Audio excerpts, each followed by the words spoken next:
Hi friends, நான் தான் உங்களுக்கு சின்ன கபாலி சொன்னா பேசுகிறேன். எல்லோரும் எப்படி இருக்கீங்க? நல்லா இருக்கீங்களா? வருஷப்பருப்பு புது வருஷம் பிறப்பதால கோயிலுக்கு வந்திருக்கோம். கண்டிப்பாக எல்லாருமே நல்லா இருக்கணும், ஹாப்பியாக இருக்கணும். சொன்னால் ஒரு ஹாய் சொல்லி எல்லாருக்கும் ஹாய் வணக்கம். நாங்கள் கண்டிப்பாக இந்த 2025 எப்படி பிறக்குதோ அதே போல் நல்ல வருஷமாக அமையட்டும், எல்லாருக்குமே நல்லது அமையட்டும், எங்களுக்கு நல்லது அமையும் கண்டிப்பாக நம்புகிறோம். எங்களுக்கு மேலும் சப்போர்ட் பண்ணுற அனைவருக்கும் நன்றி. இன்றைக்கி என்ன பண்ண போகிறோம் பார்த்தீங்கன்னா, இன்றைக்கி புது கோவில் புதுசாக இப்போ தான் கும்பாபிஷேகம் ஆகிருக்கு. அதனால் இந்த கோவில் தேடி நாங்கள் வந்திருக்கோம். கண்டிப்பாக புது வருஷம் எல்லாருமே கோயிலுக்கு போங்க. எங்களை போல் நீங்களும் ஹாப்பியாக இருங்க. Challenge happy new year. Happy new year. ஏங்க இன்னைக்கு என்ன ஸ்பெஷல்? ஹாய் ஃப்ரெண்ட்ஸ், எனக்கு என்ன ஸ்பெஷல்னு பார்த்தீங்கன்னா, புது கோவில் புது வருஷம் எல்லாம் பிறகு போகிறதுனால கண்டிப்பாக எனக்கு ரொம்ப நாள் ஆசை சொன்னாக்கு ஏதாவது செய்யணும்னு. கண்டிப்பாக நீங்களும் அதே போல் பெற்றவங்களுக்கு தாய் தகப்பங்களுக்கு எல்லாரும் உங்களை நம்பி இருக்கவங்களும் கண்டிப்பாக புது வருஷம் நல்லதே செய்யுங்க, நல்லதே நடக்கும். என்ன ஸ்பெஷல்னு பார்த்தீங்கன்னா, புது வருஷத்தில் கண்டிப்பாக உனக்கு சந்தோஷமான விஷயம் தான் சொல்ல போகிறேன். கண்டிப்பாக ஹாப்பியாக இருங்க. Happy new year. பாருங்க, கல்யாண சொல்ல சொன்னாக்கு ஒரு 5 பவுன் வாங்கியிருக்கேன். 5 பவுனா? ஆமாங்க. இது சொன்னாக்கே தெரியாது, என் ரொம்ப நாள் ஆசை. கண்டிப்பாக நான் எப்படி சொன்னாக்கு ஒரு நல்ல விஷயம் கொடுத்தேன்னா, அதே போல் புது வருஷம் உங்கள் வீட்டில் உங்களுக்கு பிடிச்சவங்கள்ட்ட கண்டிப்பாக மெயினாக தாய் தாய்ப்பனுக்கு ஏதாவது செய்யுங்க. அதான் என்னோட ஆசை. பொய்லாம் சொல்ல கண்டிப்பாக என்ன சொன்னாக்கே தெரியாது. இங்கே பாருங்கள், செயினை ஓப்பன் பண்ண போகிறேன். பார்த்தீங்களாங்க, 5 பவுன் செயின். இது நம்பவே இல்லை. இவன் சொன்னால் நம்ப மாட்டா, தெரியுதுங்களா? நான் உண்மை தாண்டி சொன்னேன். புது வருஷத்தில் புதுசாக கண்டிப்பாக செய்யணும். அதனால் என்னால் முடிஞ்ச ஒரு சின்ன கிஃப்ட்டு சொர்ணாவுக்கு கண்டிப்பாக ஹாப்பி. 5 பவுனுடி. என்ன 1 பவுன் வாங்கி போடு 5 பவுன் என்னங்க? 5 பாரு, பிடிச்ச பாரு.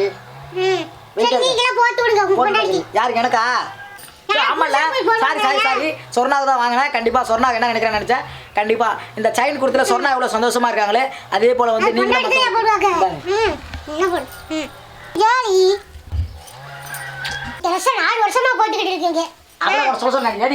அப்படிலாம் ஒண்ணு கிடையாது. புது வருஷத்துல புது பார்த்தப்ப மகாராஜா போல நான் தான் இருக்கேன். 3வது இடத்துல நான் தான் போட்டிருக்கேன். அவ ஏதாவது பேசுவான், வாடி போ கோயில் சுத்துவோம். இது 9 நவகிரகன்னு சொல்லுவாங்க. கண்டிப்பா எல்லாருமே சுத்திவாங்க, 9 சுத்துவாங்க. கண்டிப்பா சுத்தினீங்கன்னா உங்களுடைய பாவ புண்ணியங்கள் எல்லாம் போகும். கண்டிப்பா புது வருஷத்துலயாவது உங்க லைஃப்ல உங்க மாற்றம் ஏற்படும். இது என்னென்ன பார்த்தீங்கன்னா, ராகு பகவான் கண்டிப்பா இவருடைய இது அடைமையும். இது பார்த்தீங்கன்னா செவ்வாய், பார்த்தீங்கன்னா சந்திர பகவான் கண்டிப்பாக இவருடைய அருள் எல்லாருக்குமே கிடைக்கட்டும். இது பார்த்தீங்கன்னா சுக்கிரன் என்பது நம்ம எங்கே மேலோகத்தில் போனாலும் சுக்கிரனில் உட்கார்றது தான் சொல்லுவாங்க. சுக்கிரனோட இது. புதன் பார்த்தீங்கன்னா எல்லாத்தையும் வழிநடத்துறது ஆண்டவன், அதனால் கண்டிப்பாக வரும். குரு பகவான்ன்றது யாருக்கும் சொல்ல தேவையில்லை. நம்மளை குருவாக வழிநடத்துறது நம்ம தாய் மிஞ்சனது யாரும் கிடையாது. கண்டிப்பாக வாங்க. அடுத்து பார்த்தீங்கன்னா நம்மளுடைய சனி பகவான் என்பது காத்தலும் ஐத்தலும் அந்த மாதிரி அவர் நம்மளை மேலே கொண்டு போகலாம், மேலே கொண்டு போவாங்க, கீழே கொண்டு போகல. அது போல் கெட்டது தூக்கி போட்டு நல்லது மட்டுமே நினச்சிங்கன்னா சனி பகவான் உங்களுக்கு நல்லதே செய்வாப்புல. அடுத்து பார்த்தீங்கன்னா கேது எப்பயுமே நல்லதே தான் செய்வாப்புல.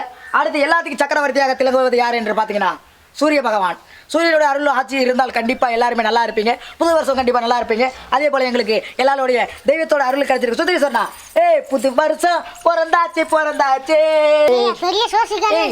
நான் யாரு நினைச்சுக்கிட்டேன், போன ஜென்மத்தில் பெரிய மகானுடைய சீடராக நான் வழி நடத்தினேன். கண்டிப்பா அது என்னன்னு பார்த்தீங்கன்னா, புதிய வருஷத்துல கண்டிப்பா தெய்வஸ்தலம் நிறைய வாங்க எல்லாருமே. அதுதான் எங்களுடைய ஆசை.